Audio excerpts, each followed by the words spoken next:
The phrase, clash that could expand, captures the current geopolitical reality, the erosion of post-Cold War stability, and the return of great power rivalry as the dominant international paradigm. The sense of an end of history, where liberal democracy and global integration guaranteed peace, has been definitively replaced by an era of strategic competition.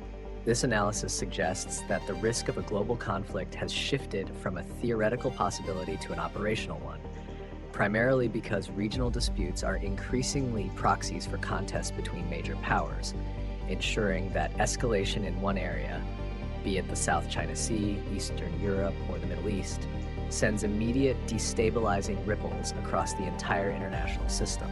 The world's security architecture, which relies on multilateral institutions and shared norms, is fracturing under the pressure of unilateral actions and competing spheres of influence, making conflict management dangerously unpredictable. Reasons for escalation.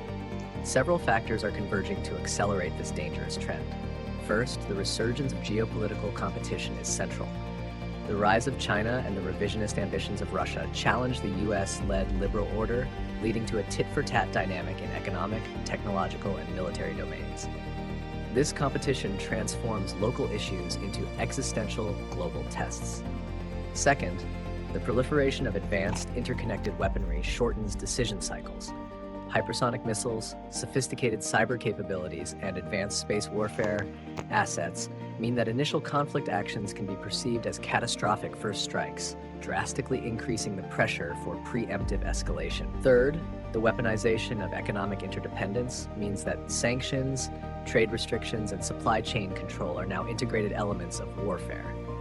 Unlike previous eras, an economic shock triggered by one regional conflict, e.g. energy or food shortages, instantly becomes a global crisis, increasing the number of external actors with a material stake in the outcome and thus expanding the potential scale of the fighting.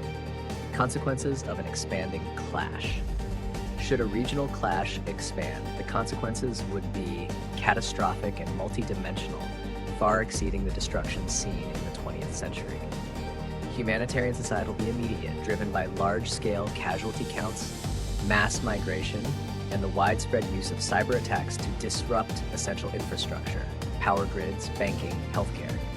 Economic devastation would follow as global supply chains would freeze, global trade would halt, and interconnected financial markets would collapse, leading to a rapid worldwide depression and famine in vulnerable nations.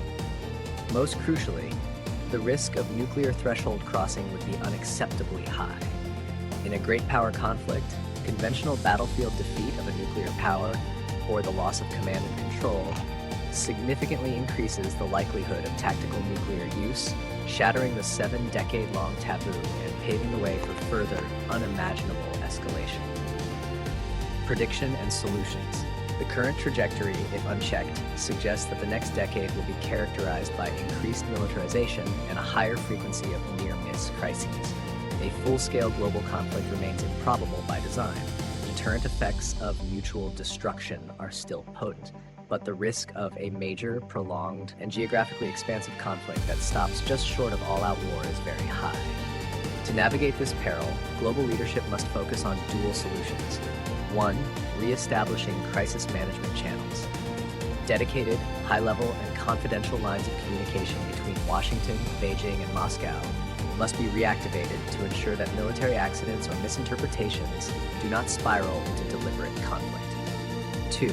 Strategic de-escalation through selective disengagement. While competition is inevitable, identifying specific high-risk areas like Taiwan or the Arctic and establishing shared rules of the road or temporary demilitarized zones can create crucial strategic breathing room. 3.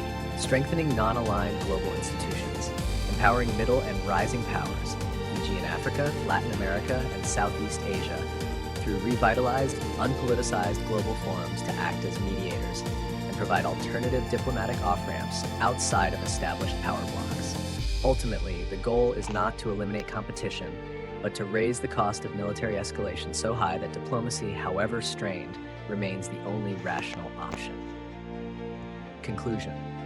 The remote prospect of global war has become an immediate concern due to intensified rivalry, advanced weapons technology, and economic entanglement. Preventing the clash that could expand requires urgent, pragmatic, and consistent diplomatic efforts focused on reducing flashpoint risks and rebuilding trust where necessary. The burden of avoiding the ultimate catastrophe rests on the shoulders of the world's leading strategic powers.